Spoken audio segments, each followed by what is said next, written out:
Assalamualaikum warahmatullahi wabarakatuh. Kali ini film yang berjudul The King of the Street ini alias petarung jalanan menceritakan tentang seorang pria raja jalanan yang ingin tobat dalam dunia baku hantam. Namun niatnya itu tidak berjalan dengan lancar karena ia selalu dihadapkan dengan gangster-gangster yang mengincarnya.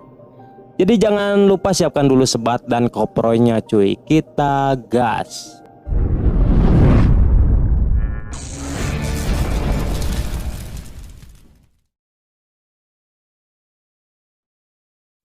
Film diawali dengan seorang pria yang terlihat akan baku hantam Solo versus SARW, dan pria ini bernama Feng.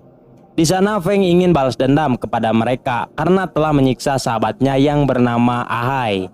Ahai Geboy.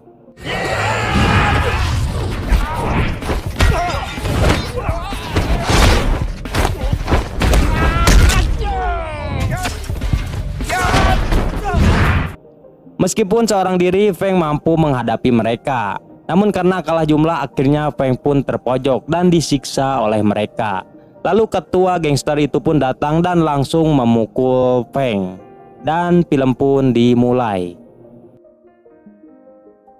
Setelah 8 tahun berlalu, terlihat Feng baru bebas dari penjara. Lalu ia pergi mengunjungi teman lamanya yang bernama Kai.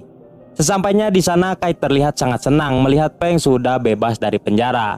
Lalu ia menanyakan kabar tentang sahabatnya yaitu Ahai.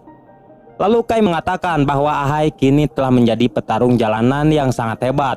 Dan ia juga kini bekerja jadi kang pukul sewaan para gangster. Di sana Kai menyuruh Feng untuk menginap di rumahnya untuk beberapa hari. Namun istrinya kurang menyukai dengan keberadaan Feng. Karena tidak mau merepotkan, Feng pun pergi berpamitan. Ia pun terus berjalan tanpa adanya tujuan. Lalu ia pun beristirahat dan bermalam di gedung kosong. Di pagi harinya ia pemanasan dulu sebelum melanjutkan perjalanannya lagi. Setelah itu ia pergi mencari lowongan pekerjaan. Namun ia selalu ditolak karena ia mantan napi yang baru keluar dari penjara. Lalu scene berpindah kepada seorang cewek yang sedang mengejar pencopet. Dan cewek itu bernama Bella. Kukira Baiwan ternyata bawa kawan. Copet itu pun langsung menyerang Bella. Namun ia berhasil menghajar mereka meski akhirnya ia harus tumbang karena ditakol dari belakang. Dan Bella pun pingsan. Setelah sadar ternyata ia sudah ditolong oleh Feng. Namun Bella malah menganggap Feng bekerja sama dengan para pencopet itu. Tapi Feng hanya terdiam dan langsung cabut dari sana. Lalu scene berpindah lagi kepada dua orang pria yang sedang menaikkan kursi menggunakan tali tambang. Dan dua pria itu bernama Bob dan Asu. Mereka berdua terlihat mengeluh karena bosnya yang terus ngebacot. Lalu tiba-tiba datanglah seekor bocil ke sana. Dan tiba-tiba juga kursi itu terjatuh karena tali tambangnya yang terputus. Tetapi dengan sangat cepatnya Feng datang dan menyelamatkan bocil itu. Akibat hal itu si bos berterima kasih kepada Feng. Lalu Feng menawarkan diri untuk ikut bekerja dengannya. Dan ia pun langsung diterima bekerja.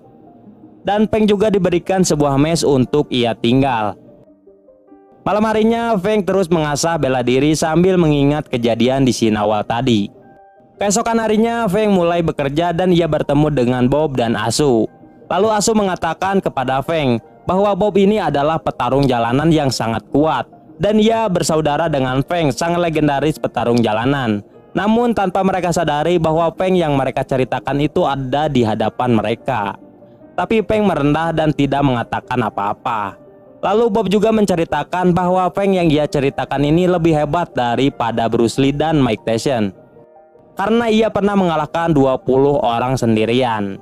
Mendengar kata-kata Bruce Lee, Feng jadi teringat dengan masa lalunya saat bersama dengan Ahai. Di mana Ahai mengatakan jika Feng berlatih sangat keras, sang Bruce Lee pun tidak akan berani melawannya. Lalu Feng mengatakan bahwa ia ingin duel dengannya suatu hari nanti. Setelah pulang bekerja, Feng bertemu dengan seorang nenek penjual gorengan. Lalu ia teringat dengan perkataan polisi penjara bahwa orang yang telah Feng bunuh itu tidak mempunyai orang tua dan ia hanya tinggal dengan neneknya. Keesokan harinya, Feng mulai bekerja dan membawa komputer bekas dari sumbangan sebuah perusahaan untuk keperluan di panti asuhan milik Mr. Zhou. Tapi saat di dalam, Asu tidak sengaja menjatuhkan komputer itu. Karena ia tidak mau disalahkan, ia pun merapikannya kembali dan menyuruh Feng untuk masuk ke dalam untuk mengangkatnya. Akibatnya komputer itu kembali jatuh. Lalu mereka berdua pun datang dan Bob langsung menyalahkan Feng. Tapi untungnya Bella datang untuk membantunya. Lalu ia mengajak Feng ke sebuah kafe. Dan ternyata Bella bekerja di panti asuhan itu. Setelah lama bercerita, tiba-tiba Feng mendapatkan telepon dari Bob bahwa ia sedang mempunyai masalah. Di sisi lain, Bob dan Asu sedang merengek ke bocil setelah disiksa oleh si botak yang merupakan ketua gangster di sana. Lalu Feng pun datang dengan tangan kosong. Karena melihat Feng tidak membawa uangnya, si botak pun langsung ngebotol kepala Feng. Namun itu tidak berpengaruh karena Feng masih terlihat santuy dan ia pun langsung narajang. Si botak juga ketakutan saat ia melihat Feng bisa memecahkan botol dengan tangannya, karena ia mengetahui seseorang yang bisa memecahkan botol dengan tangan hanya seorang petarung jalanan yang pro. Setelah itu Feng pulang ke mesnya, namun ketika akan tidur ia teringat kembali dengan baku hantam saat melawan RW. Yang ternyata Feng berhasil membantai pasukan gangster itu sendirian, dan tanpa disengaja ia juga membunuh ketua gangster itu sehingga ia masuk penjara. Di pagi harinya Feng pergi ke panti asuhan untuk menemui Bella. Tiba-tiba datanglah segerombolan gangster sewaan dari perusahaan milik Mr. Lee. Lalu gangster itu memaksa Mr. Zhou untuk menjual tanah panti asuhan kepada Mr. Lee dengan harga yang sangat murah. Dan tentu saja Mr. Zhou menolaknya. Mendengar itu mereka mengancam Mr. Zhou dan langsung pergi dari sana. Pada malam harinya Feng tidak sengaja bertemu dengan Ahai di jalan. Mereka pun langsung mengobrol di kafe dan menghangatkan suasana. Saat akan pulang, Ahai mencegat taksi untuk Feng pulang. Dan ternyata supir taksi itu adalah ayahnya Feng. Tanpa banyak bacot, ayahnya itu langsung pergi meninggalkannya. Di tempat lain, Along melapor kepada bosnya yaitu Mr. Lee bahwa Mr. Zhou tidak ingin menjual pantinya. Lalu Lee menyuruh Along untuk bermain curang saja agar mendapatkan tanah itu. Along pun langsung mengarahkan semua anak buahnya untuk membuat kekacauan di panti. Keesokan harinya anak buah Along kembali lagi ke sana. Melihat kedatangan mereka, Mr. Zhou langsung mengusirnya. Karena tidak terima, mereka pun langsung narajang Mr. Zhou.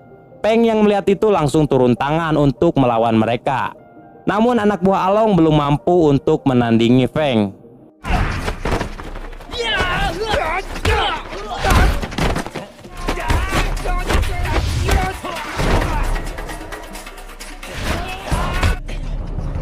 Setelah kejadian itu, Along mengajarkan anak buahnya bela diri yang benar dan baik untuk melawan Feng. Sedangkan Feng dan Bella habis shopping untuk keperluan anak-anak panti. Tapi tiba-tiba Feng merasakan bahwa ada orang yang mengikutinya. Lalu ia menyuruh Bella untuk masuk ke dalam mobil dan ia juga membuat Bella pingsan agar ia tidak menjadi beban saat baku hantam. Dan benar saja muncullah 5 orang pria yang membawa parang dan langsung menyerang Feng.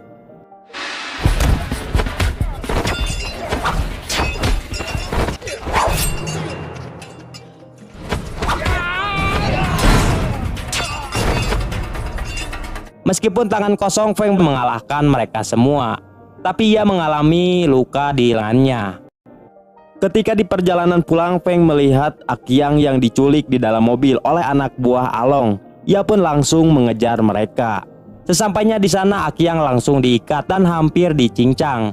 Namun untungnya Feng datang dengan tepat waktu dan langsung menghajar mereka hingga KO.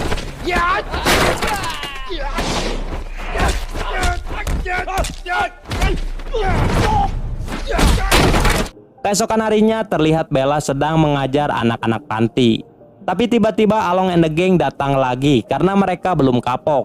Dan ternyata kali ini Mr. Lee juga datang ke sana. Lalu Mr. Lee memaksa Mr. Zhou untuk menjual pantinya. Dan tetap saja Mr. Zhou masih menolaknya.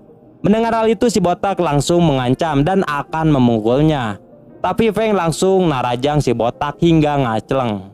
Mr. Lee yang melihat itu langsung membuat kesepakatan dengan Feng untuk menyelesaikan masalah ini dengan cara baku hantam. Dimana jika Feng menang maka Mr. Lee tidak akan mengganggunya lagi. Dan sebaliknya. Setelah beberapa lama sampailah Feng ke tempat Mr. Lee dan ia pun langsung menandatangani kesepakatan itu. Namun petarung itu bukanlah lawan yang seimbang bagi Feng karena dengan singkat Feng bisa meng-KO-nya.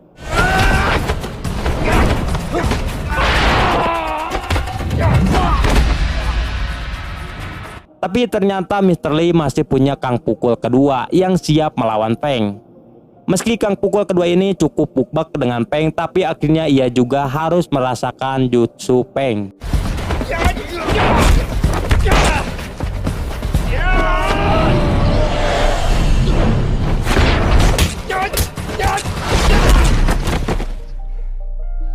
Melihat kang pukulnya kalah, Mr. Lee mengeluarkan petarung ketiganya. Dan ternyata itu adalah sahabatnya Feng, yaitu Ahai. Di sana Feng mencoba untuk menasehati Ahai, tetapi Ahai bodoh amat dan langsung menyerang Feng. Namun Feng tidak menyerang balik, hanya menghindar dari hantaman. Sesekali ia juga memanggil nama Ahai untuk menyadarkannya. Saat mengeluarkan tonjokan terakhirnya, Ahai pun tersadar. Lalu ia memutuskan untuk tidak melanjutkan baku hantam itu. Mr. Lee yang melihat hal itu terlihat marah, hingga akhirnya ia pun memukul tangannya Ahai hingga patah. Feng yang melihat itu berusaha untuk menghajar Mr. Lee, namun dicegah oleh Ahai dan memutuskan untuk pergi dari tempat itu. Dan film pun selesai. Ending yang cukup memprihatinkan.